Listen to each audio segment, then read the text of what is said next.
Hello everyone, आप सब कैसे हैं। मैं उम्मीद करता हूं कि बहुत अच्छे होंगे और अपनी पढ़ाई को बहुत अच्छे से कर रहे होंगे। मैं Aakash Kumar Bhadana ICT virtual classroom में आपका बहुत बहुत स्वागत करता हूं मेरे प्यारे बच्चों। जैसे आपको पता है, हमारी बेसिकली आपका 7th क्लास है। सामाजिक एवं राजनीतिक जीवन की सेकंड बुक का हम लोग रिवीजन कर रहे हैं। चैप्टर नंबर हम लोग 6 देख रहे हैं। संचार के जो माध्यम को हमको समझना है। सबसे पहले देखिए, संचार के माध्यम में इससे अच्छा उदाहरण और कुछ नहीं हो सकता है कि मैं आपको देहरादून स्टूडियो से वर्चुअल के माध्यम से पढ़ा रहा हूं और आप अपने अपने स्कूलों में बैठकर पढ़ रहे हैं। ये इस संचार का, इस टेली कम्युनिकेशन का सबसे बेस्ट एग्जांपल आपके सामने है और इससे अच्छा उदाहरण और मैं कोई आपको नहीं दे सकता। दूसरा, अगर आपको लेना है तो आप मोबाइल फोन का ले सकते हैं कि आप वीडियो कॉल के माध्यम से कितने भी दूर दराज बैठे हुए व्यक्ति से आप सीधा बात कर सकते हैं। ठीक, तो सबसे पहले आप बताइए, आप संचार को किस तरह से देखते हैं, आप संचार को किस तरह से समझते हैं, या मैं कहूं आपकी दृष्टि में संचार है क्या। ठीक, इसको देखना है। कह रहे हैं कि देखिए, टेलीविजन आपको पसंदीदा प्रोग्राम है, रेडियो आपको सुनना अच्छा लगता है, आप अखबार में पत्र पत्रिका, अखबार या पत्रिकाएं पढ़ते हैं, आप इंटरनेट की में सर्फिंग करते हैं। आप में सबसे उपयोगी क्या लगता है? क्या आप एक शब्द को जानते हैं जो सामूहिक रूप से वीडियो, टेलीविजन, अखबार, इंटरनेट संचार के माध्यमों का प्रयोग में लाया जाता है? ये शब्द मीडिया है। इस पार्ट में आप मीडिया यानी कि संचार के माध्यम से विस्तार से पढ़ेंगे। आप जानेंगे कि ये काम कैसे करते हैं और अब प्रतिदिन जीवन को कैसे प्रभावित करता है। क्या आपको किसी ऐसी चीज के बारे में याद कर सकते हैं जो आपका साप्ताहिक संचार के माध्यम से सीखेंगे, और इनमें आप जो सीखने का प्रयास है वो आप अच्छे से करेंगे कि आखिर में ये है क्या। ठीक है, और इसी के माध्यम से देखेंगे और हम लोग जानेंगे भी।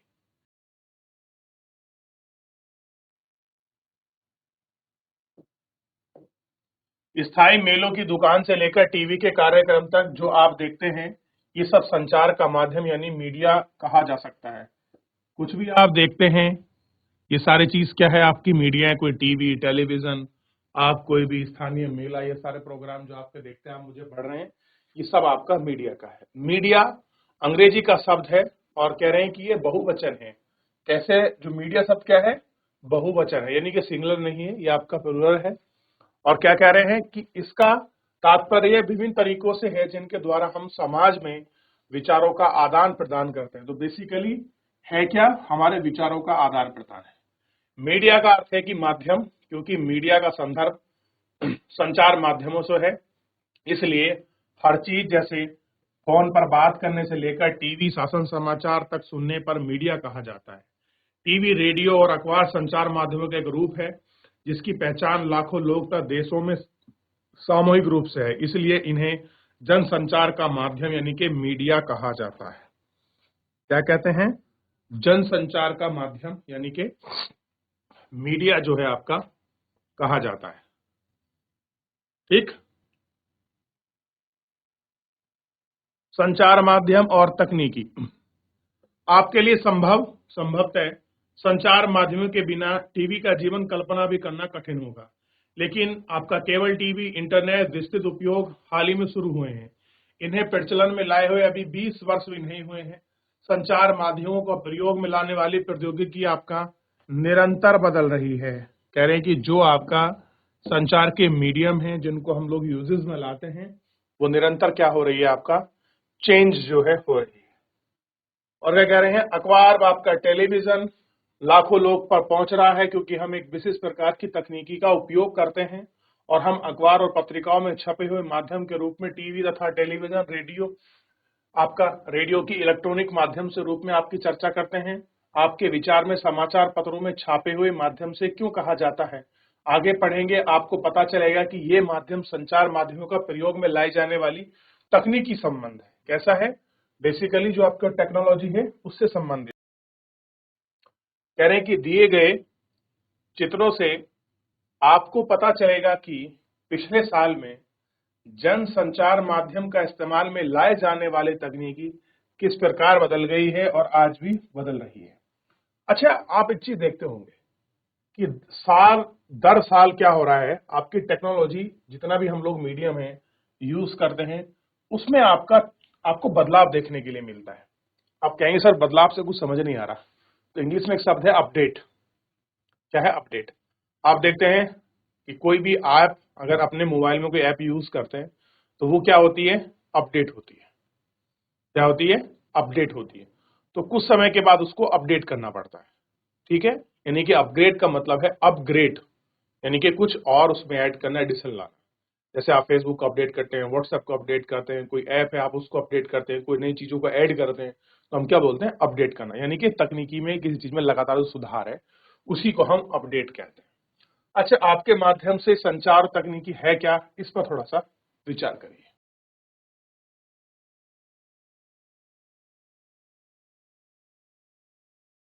चलिए बताइए, क्या है संचार तकनीकी?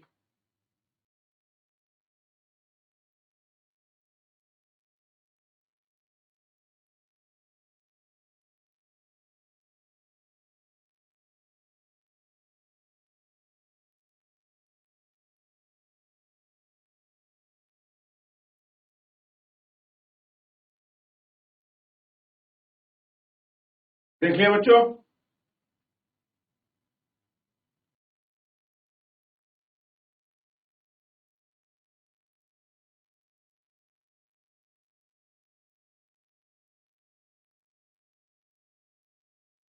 चलिए,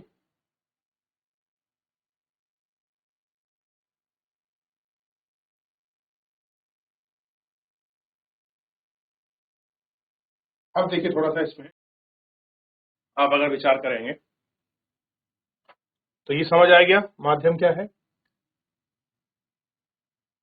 कह रहे कि तकनीकी तथा मशीन को बदलकर अत्यधिक आधुनिक बनाने से संचार माध्यमों में अधिक लोगों तक पहुंचने में मदद होती है। कह रहे अगर हम मशीनों को टेक्नोलॉजी, हाई टेक्नोलॉजी कर देंगे तो लोगों तक पहुंचने में थोड़ी हेल्प हो जाएगी। इससे ध्वनि और चित्र की गुणों गुणवत्ता में सुधार लाता है। तकनीकी इससे भी अधिक और कुछ नहीं है, हमारे जीवन के बारे में सोचने के ढंग में परिवर्तन होता है। एग्जाम्पल के तौर पर हमारे लिए टेलीविजन के बिना कल्पना करना कठिन है। कह रहे आज हम अगर सोचने लगे कि हम पर टेलीविजन नहीं है और हम उसकी कल्पना करें तो हमारे लिए बहुत कठिन हो जाएगा जीवन जीना। ठीक है, टेलीविजन के कारण हम आपके अपने आप विश्व समाज में एक समझने के लिए है, और कह रहे हैं कि हम देखें तो हमारे लिए क्या है, ये आपका समझने लगेंगे कि भैया आखिर में टेलीविजन है क्या। ठीक,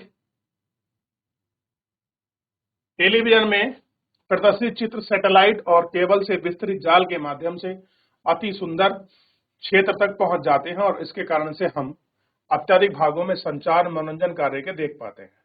आप टेलीविजन में जो कार्टून देखते हैं वे अत्यधिक जापान और संयुक्त राज्य अमेरिका के होते हैं।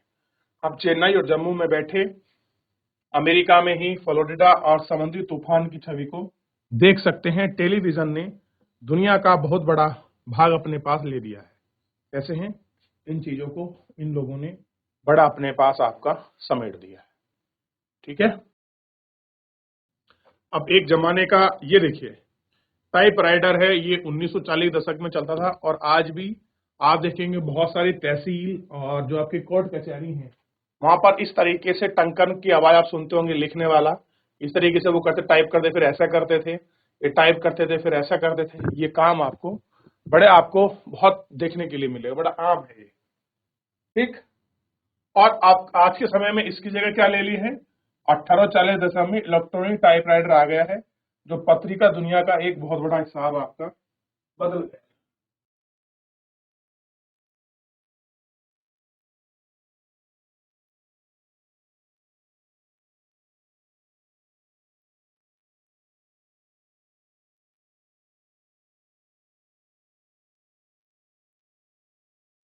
देख लेना।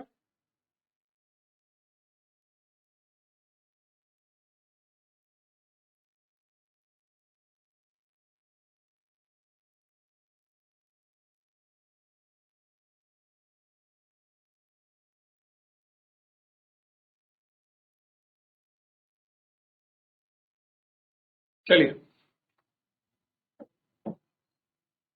अच्छा ये आप देख रहे हैं, आप इस चित्र को मैं पहले पढ़ लेते हैं। कह रहे यह है आपका टेलीवाइजर, टेलीविजन का प्रारंभिक रूप था। इस आविष्कार के सामने बैठे हैं जॉन एल बर्स, जॉन एल्बर्ट्स को ध्यान रखना, इस यंत्र के द्वारा उन्हें रॉयल सोसाइटी ऑफ इंस्टीट्यूट ने आविष्कार का प्रदर्शन किया था। यानी कि जो भी हम लोग को नई नई चीजें बनाते हैं ना, तो रॉयल साइंस इंस्टीट्यूट करके एक आपकी सोसाइटी है और आपके आविष्कार को वो चेकिंग करती है। और ठीक है, अभी देखिए उन्होंने सबसे पहले ऐसा बनाया था। ठीक, अब देखिए संचार का माध्यम और धन।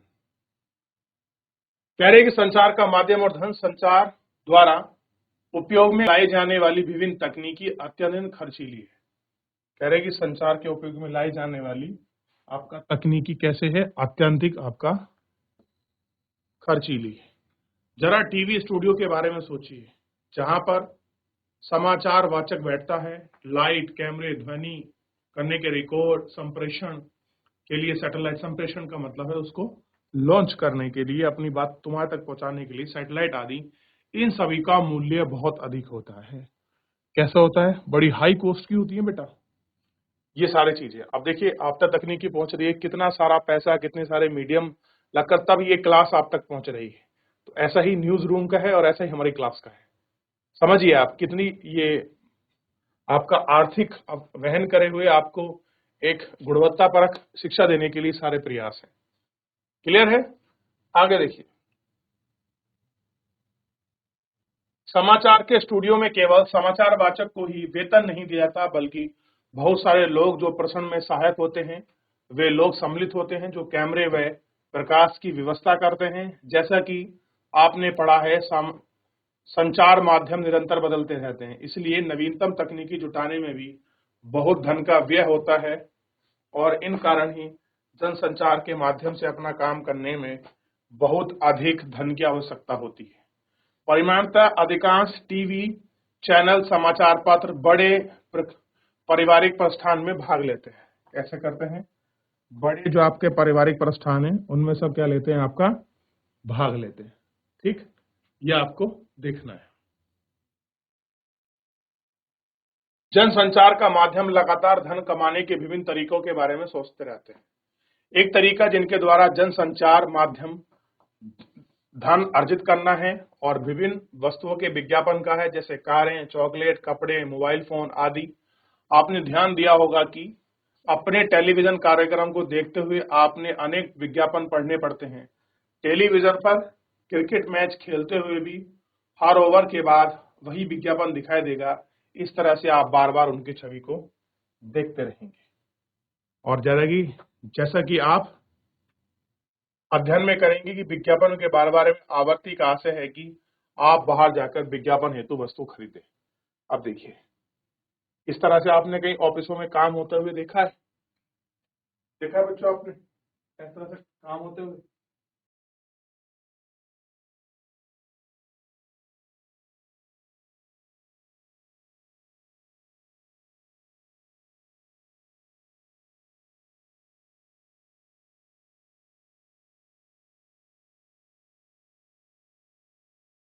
देख लिया? अब देखिए, कह रहे हैं कि एक टेलीविजन चैनल में 10 सेकंड के विज्ञापन देने में उनकी लोकप्रियता और समय के आधार पर 1000 रुपए से लेकर 10 लाख तक या 10,000 रुपए तक, 1 लाख तक के बीच आपको जो कॉस्ट है वो आपको देनी पड़ती है। यानी कोई एक बहुत बड़ा जो अमाउंट है वो आपको पे करना पड़ता है।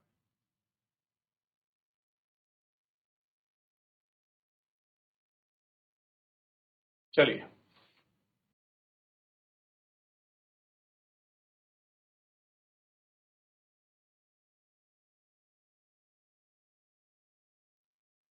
समाचार माध्यम और लोकतंत्र।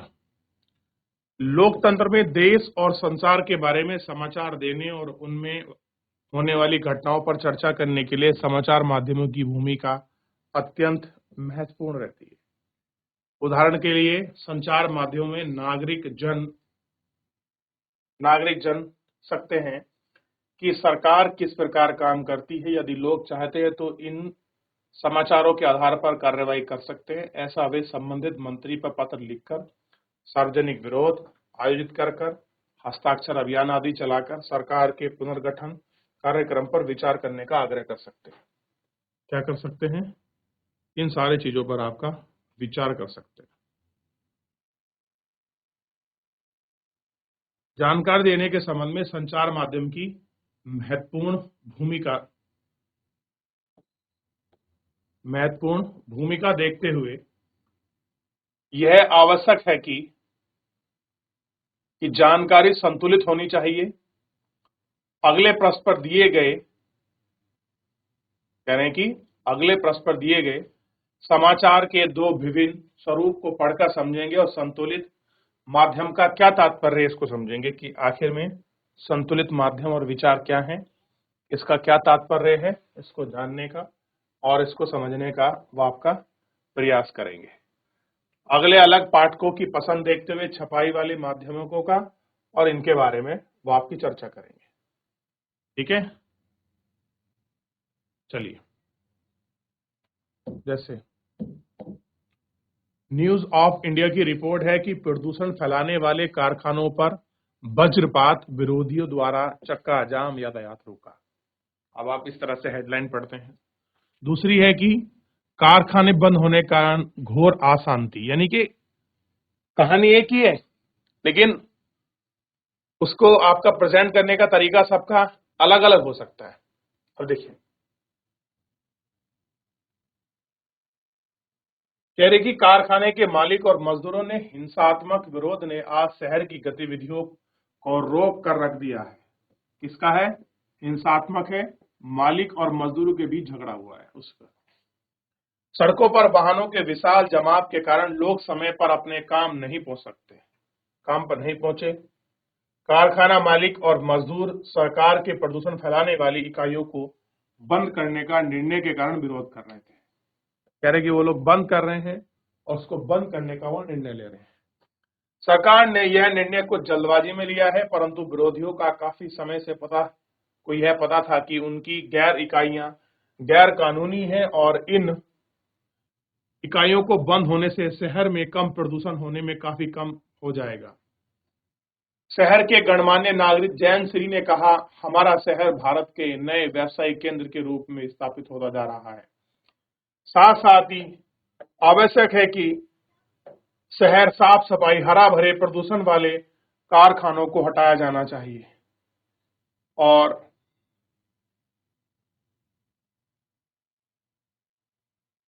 कारखाने मालिक व कामगारों को पुनर्स्थापित और प्रस्तावित स्वीकार करना चाहिए कि नई तरीके से उनको फंडिंग और रिस्ट्रक्चर्स जो है उनको करना चाहिए। दूसरे अखबार में क्या छपा है? शहर के आवासीय क्षेत्रों में 1 लाख कारखाने बंद होना एक गंभीर समस्या का रूप ले सकती है। कह रहे भैया, अगर शहर में 1 लाख कारखाने आपके बंद हो गए तो समस्या कैसी हो सकती है? ये गंभीर हो सकती है। सोमवार को 1000 कारखाने मालिक व कामगार कारखाने बंदी अपना कड़ा विरोध जताने पर सड़क पर उतर आए हैं। कैसे हो गए हैं ये लोग? अपना विरोध जताने के लिए सड़क पर उतर आए हैं। उन्होंने कहा है कि उन्हें रोजी रोटी छीन गई है।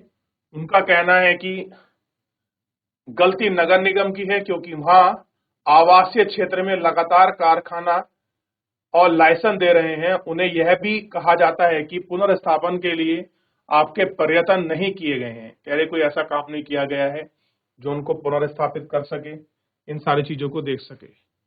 कारखाने के मालिक व मजदूरों ने कारखाने को बंद कराने के लिए विरोध कर आपका दिन भर प्रस्तावित किया है। कारखाने के मालिक श्री श्याम ने कहा है कि सरकार कहती है कि उन्हें पुनर्स्थापित करने के लिए बहुत कार्य कर रहे हैं, लेकिन जिस प्रकार से हम देखते हैं कि वह किस प्रकार की सुविधा नहीं है, उन्हें किसी प्रकार की आपकी सुविधा नहीं है और पिछले 5 वर्षों में कोई विकास कार्य भी आपका उनका नहीं हुआ है। ठीक है, क्या नहीं हुआ है? कोई उनका विकास कार्य भी आपका नहीं हुआ है।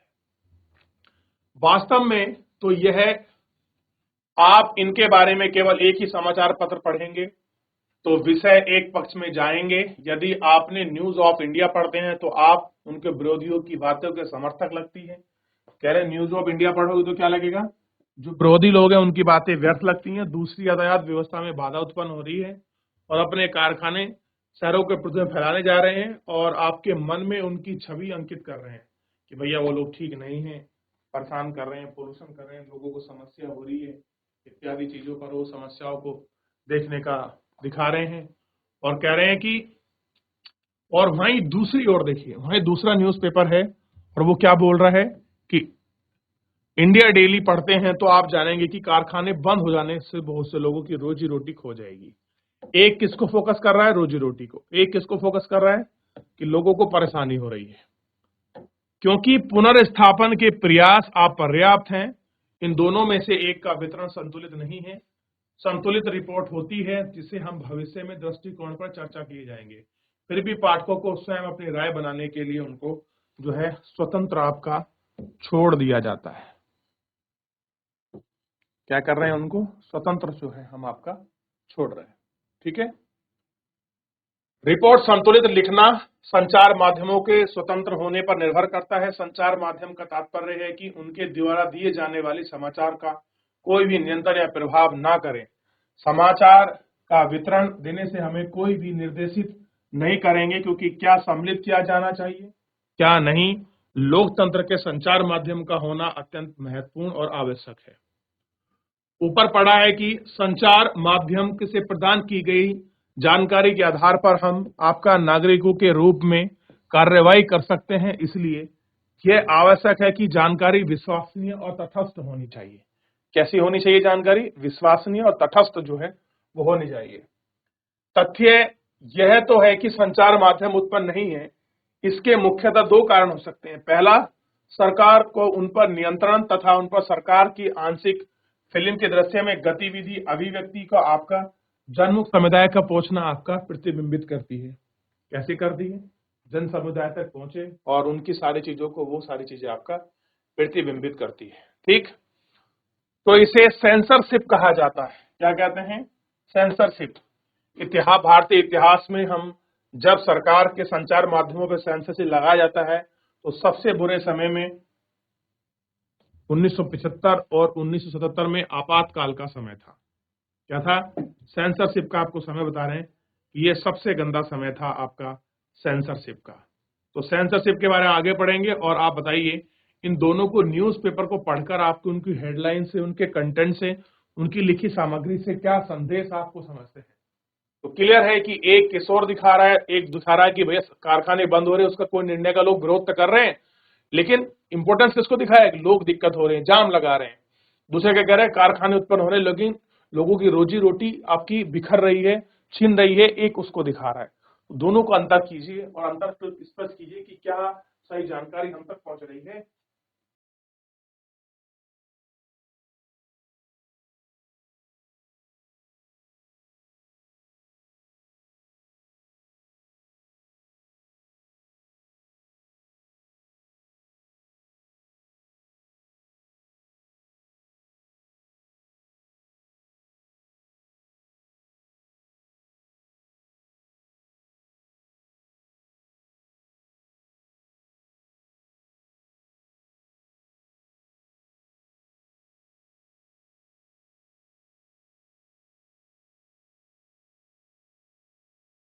चलिए, तो हमने इसमें किन किन चीजों को ज्यादा महत्व दिया है समझने का प्रयास करेंगे।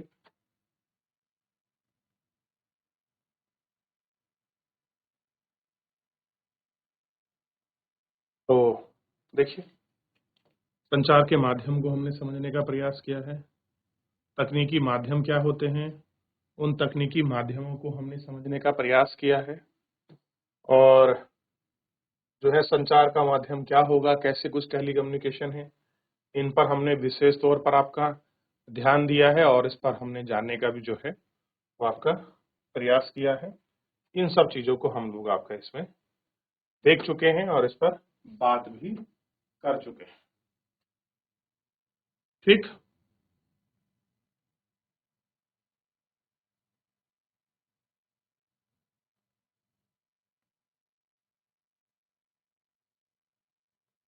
चलिए, तो अच्छा मुझे बताइए आज के टीवी और इस ट्रांजिस्टर में आपका आपका टेलीवाइजर कितना डिफरेंट है। आज तो आपके मोबाइल पर पूरी दुनिया समेटे हुए है। आप हर एक खबर को आप मोबाइल पर देख सकते हैं। मोबाइल से वो सारी चीजें आपको प्राप्त हो जाएंगी जिनकी आप कल्पना करते हैं। थोड़ा सा इन पर आप विचार करिए, देखिए, और आपको ज़्यादा अच्छा सारी चीज़ें आपको क्लियर हो जाएंगी। तो यहाँ तक किसी का कोई डाउट है, कोई क्वेरी है, कोई क्वेश्चन है, आप मुझसे पूछ सकते हैं मेरे प्यारे बच्चों। चलिए, कोई डाउट, कोई क्वेरी किसी बच्चे की?